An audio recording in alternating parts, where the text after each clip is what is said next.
lalabas kami. Pupunta kami na Ipapasyal namin kayo sa park. sa park ng Batos. Hello mga kabayan, dito tayo na mamamasyal tayo. Dahil araw ngayon, kaya ayan. Pupunta tayo ngayon, ipapasyal ko kayo doon sa Battersea.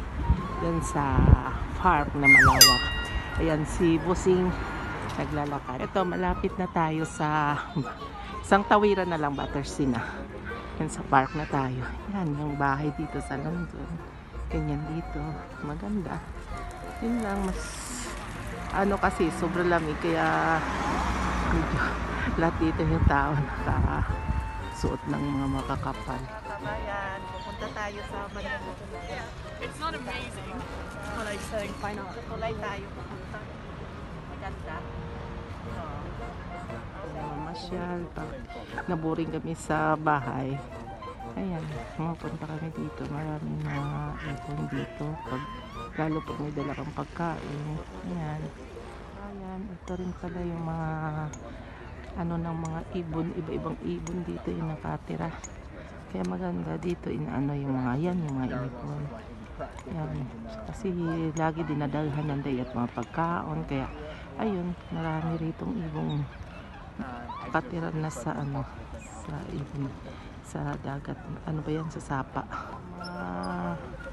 Ibon iya sa ano, sa sapa at Battersea. Hindi ka iyasan datanan dahil dami kasing dinadalang mga pagkain dito sa ng mga tao. Sinasabuyan sila ng pagkain. Kaya ayan, ang dami nila. Dito sila pumupunta lahat. Kaya ayan. Maganda. Ito pala yung mga ibon. Pero datong doon makaw datong announcer ay ano ipapakita ng Dakimor o paano ro ano mga ibon. Sa daw. Yan yung ganda.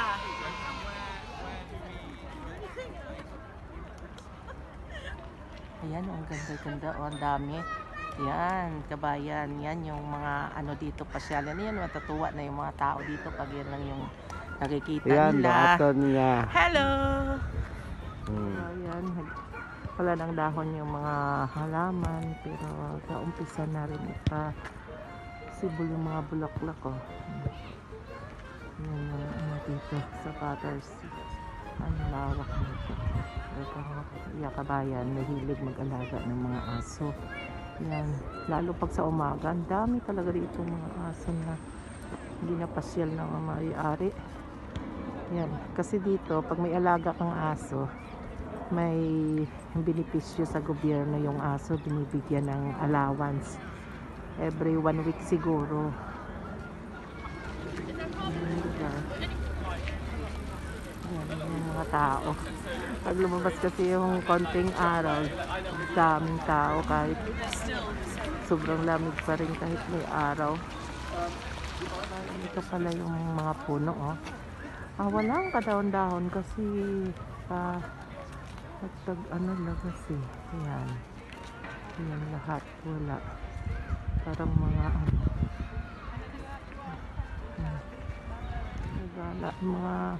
mga masyal yung mga tao kasi lumabas yung araw kaya maraming taong namamasyal. Walang mga suot na mask. Ganyan lang sila.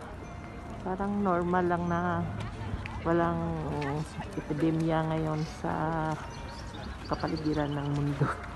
Tingnan mo yung mga tao kahit lockdown, walang mga suot na mask. Yan, naglalakad lang yan. Walang suot, ganun lang. Parang normal lang, nakakatakot. Kaya kawawa dito yung mga frontliner kasi sila yung humaharap sa mga may COVID. Ako nga darling kasi ayusin daw niya yung guwantes niya at malamig na yung buwan dito, oh. Yan yung pagoda. Ayan. Yun lang, nakakaiba di karasa. Nakakaiba iya. Ang linis ng ano nila, dagat. Laging lininisan. Kaya napakaganda tingnan dahil malinis. Ito na kabayan yung tulay na Wick Bridge aro tawag. Yan. Wick Bridge yan. Wick Bridge. Yan. Ito pala yung pagoda. Yan. Dito pa rin to sa Battersea. Yan. Yung mga puno. Wala na talagang ano yan, dahon. Yan. Sa loob pa rin po to ng Battersea. Yan. Ang lawa kasi nito yung ano na to. Battersea na to.